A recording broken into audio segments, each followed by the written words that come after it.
Dad, I can't wait to be a builder someday, just like you. Thanks, son. Yeah, it's rewarding work, but it's also hard, which is why I follow your grandpa's advice and wear quality work boots from Red Wing Shoes. Hi, Teresa here, store manager at the Fargo Red Wing Shoe Store. For more than 100 years, Red Wing Shoes has been helping companies keep their workers safe and comfortable, even in the most hazardous conditions. Stop in and see for yourself at 3003 Main Avenue in Fargo. Red Wing Shoes for ultimate durability.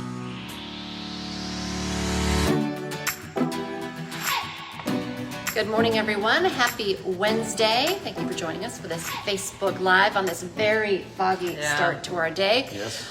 Remember, you can watch this Facebook feed throughout your day because it stays on your feed, this Facebook Live. It stays on your feed throughout the day. We also make it into a podcast. You can find that at inform.com/podcast. Just look for the Inform Minute. All right, like I said, foggy morning, dense fog advisory. Yeah, got expanded. So Fargo, Moorhead, and Wap Breck now included in that dense fog advisory until 10 o'clock. So still about 2 hours to go. It's now 8:06 until we can really shake loose some of this dense fog. And even then, it's going to take a little bit of time to just kind of thin this stuff out.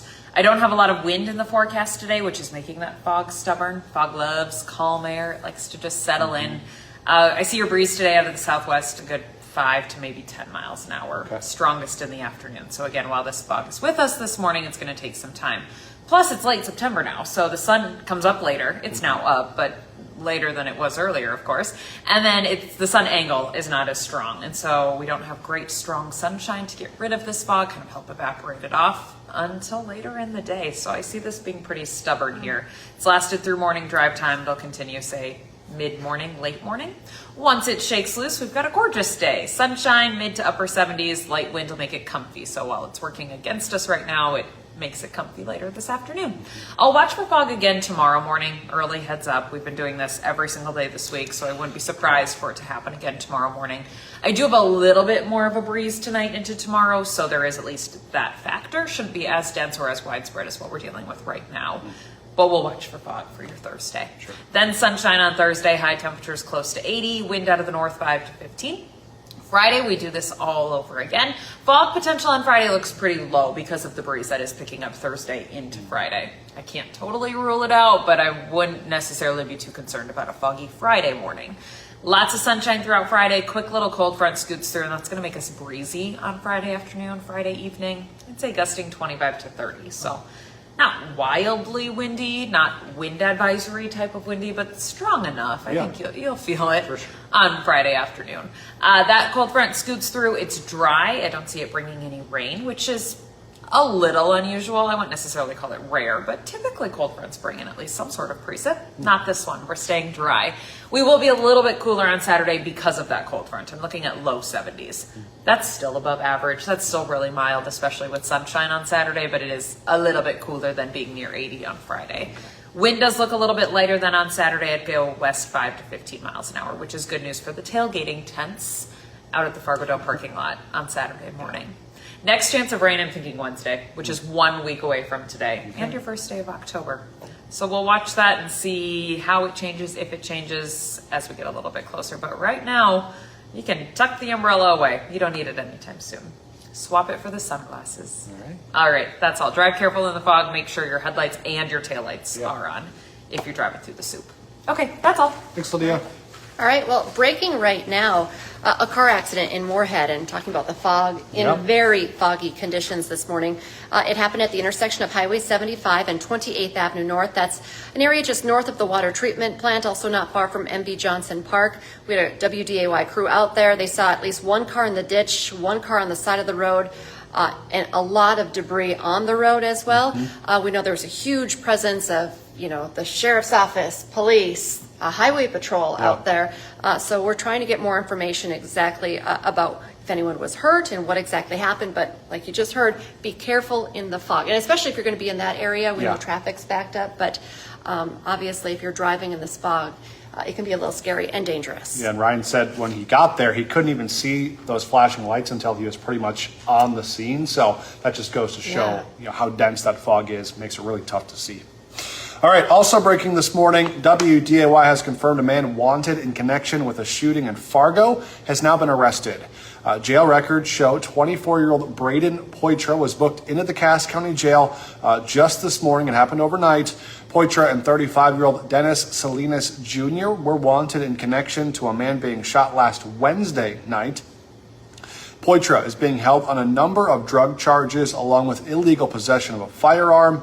We're working to find out when he'll be in court first. And then Salinas Jr. is assumed to still be on the run as he's not listed on any court records or jail records right now. Meanwhile, Moorhead police are investigating reports of shots fired last night near the Kenwood Apartments. That's not far from the MSUM football field.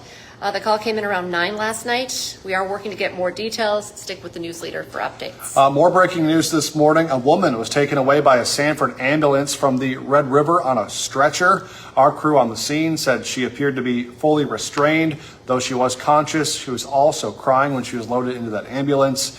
It took place just north of the First Avenue Bridge around 12:30 or so this morning. We're working to find out how she got in the river, what led to that, how she's doing right now, and if she's facing any charges. So stick with us for updates on that story too. A Moorhead man will be in court this morning, charged in a deadly attack in downtown Fargo.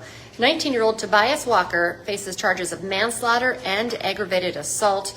Police say Walker attacked 55-year-old John Pilcher near the Fargo Theater on Sunday, August 3rd.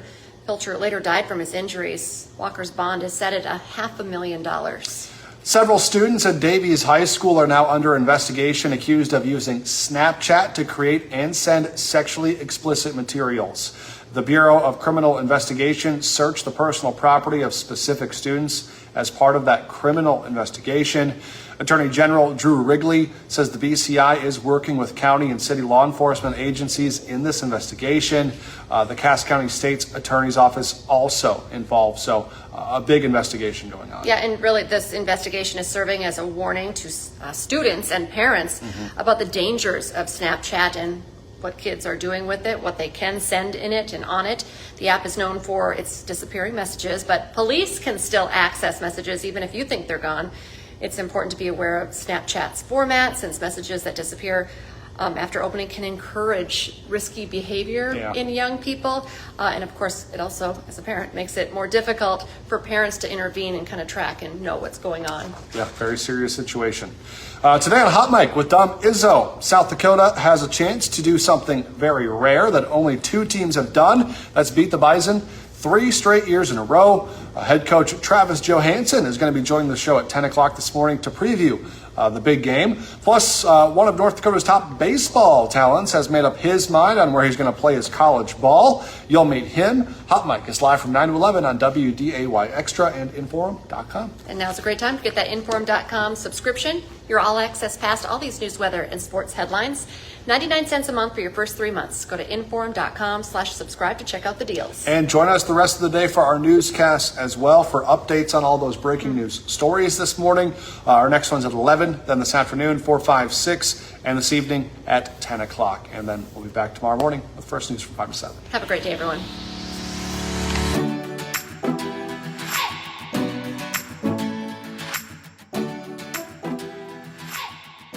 This podcast is brought to you without paywalls, thanks to support from our digital subscribers. If you subscribe, thank you. If you don't, visit Inforum.com/subscribe for our introductory offer, just $2 for 6 months.